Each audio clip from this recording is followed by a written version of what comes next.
Et tout d'abord, un œil sur les médias avec vous, Karim Yayaoui. Vous regardez tout ce qui se dit sur la toile, sur les réseaux sociaux. Et évidemment, l'actualité de ce soir est de nature à nourrir les commentaires. Je parle des déclarations de Donald Trump qui suscitent un tollé avec ses déclarations sur les musulmans. Alors, de très nombreuses réactions et beaucoup d'internautes qui partagent cette une qu'on découvre ensemble, celle du Philadelphia Daily News. Le nouveau Führer. Beaucoup comparent Donald Trump après ses déclarations tout simplement à Adolf Hitler avec cette photo où il tend la main. On a presque l'impression qu'il fait le salut nazi. Et sur Twitter, les twittos partagent un petit peu cette lecture comme Jade qui dit « Voici les supporters de Donald Trump qui sont sortis se dégourdir les jambes ». On reconnaît l'armée du Reich sur cette image d'archive. Et puis Brad qui dit « À chaque fois que Donald Trump parle de musulmans, il suffit de remplacer le mot musulman par juif pour se rendre compte que c'est un discours nazi. » Autre réaction, celle de Martin O'Malley, qui est un candidat démocrate à l'investiture démocrate. Il dit « Il n'y a pas de doute désormais en ce qui concerne Donald Trump. C'est un fasciste et un démagogue. » Autre démocrate à avoir réagi sur son compte Twitter, Bernie Sanders, qui dit que les États-Unis est une nation forte lorsqu'elle se tient unie. Nous sommes faibles lorsque nous permettons au racisme et à la xénophobie de nous diviser. Et même côté républicain, Jeb Bush n'y est pas allé avec le dos de la cuillère. Il explique que les déclarations, les propositions politiques de Donald Trump ne sont pas sérieuses. Donald Trump est en quelque sorte fou, à en croire Jeb Bush. Et puis, le patron d'une grande boîte américaine qui s'appelle Jeff Bezos a tout simplement proposé... On connaît un petit peu le patron d'Amazon. Patron d'Amazon a tout simplement proposé d'envoyer Donald Trump dans l'espace. Pourquoi pas, diront certains internautes. Alors du côté de la twittosphère française, on a aussi réagi.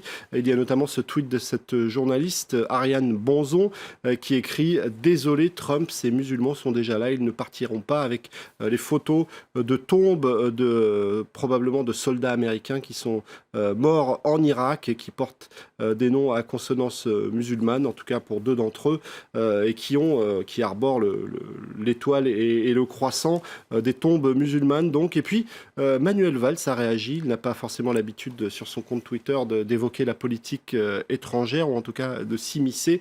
Il écrit « Monsieur Trump, comme d'autres, entretient la haine et les amalgames. Notre seul ennemi, c'est l'islamisme radical. On retiendra le comme d'autres. » Évidemment, c'est un regard lancé vers le Front National puisque l'actualité du moment, c'est les régionales. Certains n'ont pas attendu le Premier ministre pour faire ce parallèle. Regardez ce montage de Guillaume Tessé. Croisons-les, ce mélange entre Marine Le Pen et Donald Trump partagé sur Twitter depuis quelques jours déjà.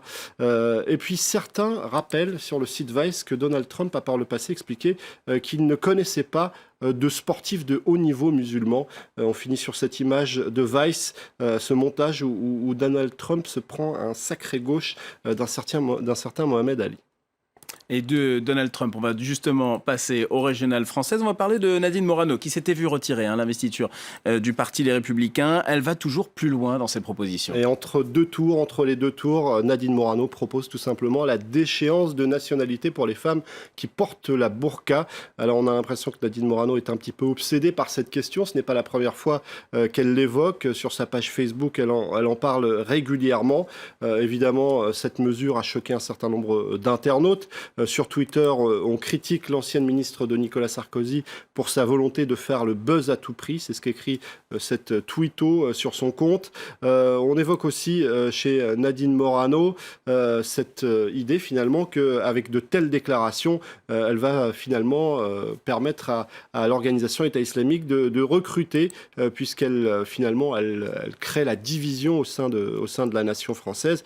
Mais finalement, Nadine Morano s'est fait un petit peu voler le buzz aujourd'hui, puisque c'est un article de Libération qui suscite énormément de commentaires sur les réseaux sociaux, un article qui s'appelle « La femme voilée du métro », un article de Luc Vaillant qui suscite beaucoup de réactions plutôt hostiles.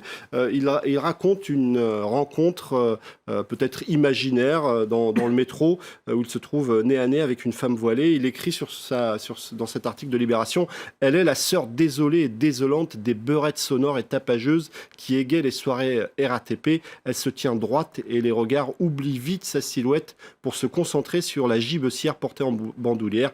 Personne ne s'attend à en voir sortir un lapin blanc-gris pris au collet. Tout le monde s'inquiétant plutôt que le sac soit farci de TNT. Alors évidemment, cet article regorge de clichés et il alimente une certaine psychose, ce qui a suscité des réactions très hostiles sur les réseaux sociaux. Trichard dit « Vous attendez quoi pour réagir face à cet abominable torchon raciste et misogyne ?» Au point que du côté de la rédaction de Libération, un certain nombre de journalistes s'en sont désolidarisés. Willy Ledevin est un journaliste de Libé. Il écrit sur son compte Twitter « Non, Libé n'est pas raciste et ne le sera jamais, mais oui, en lisant ce texte, j'ai mal et honte », tandis que le compte Twitter de Libé Désintox, qui est une page de Libération, bon bah voilà, on sort les rames, merci Luc, Libé avait bien besoin de tout ça, tout le monde avait bien besoin de ça, évidemment c'est ironique, des réactions donc plutôt hostiles à cet article qui a fait le buzz aujourd'hui. Et Nicolas Sarkozy à présent. Nicolas Sarkozy était sur France 2 au lendemain du premier tour des régionales. Une de ses formules a retenu l'attention des internautes. Alors, beaucoup se sont posé la question autour de cette formule « Passe-moi la salade, je t'envoie la rhubarbe », une phrase prononcée sur l'antenne de France 2.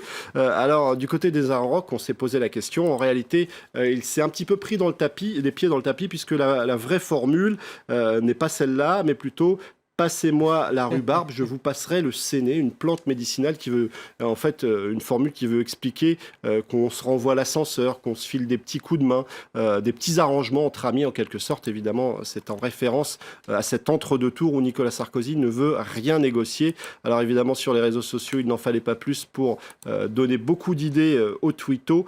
Certains soulignent, c'est grillé. Nicolas Sarkozy a choisi la salade et la rhubarbe pour récupérer l'électorat vegan. Et puis ce petit jeu de mots d'Antonio Solimando, rhubarbe de 3 jours, avec Nicolas Sarkozy qui arbore justement une barbe de 3 jours. Et pour finir, cette image, d'une image qu'on a beaucoup vue, avec ce commentaire « Quand t'as fini la rhubarbe et la salade », Nicolas Sarkozy avec celui qui a été un temps un proche, le colonel Kadhafi. De Donald Trump à Nadine Morano, de Nadine Morano à la rhubarbe, et de la rhubarbe à la COP21. Vous êtes sur France 24. C'était un œil sur les médias avec vous, Karim Yayaoui. Merci beaucoup.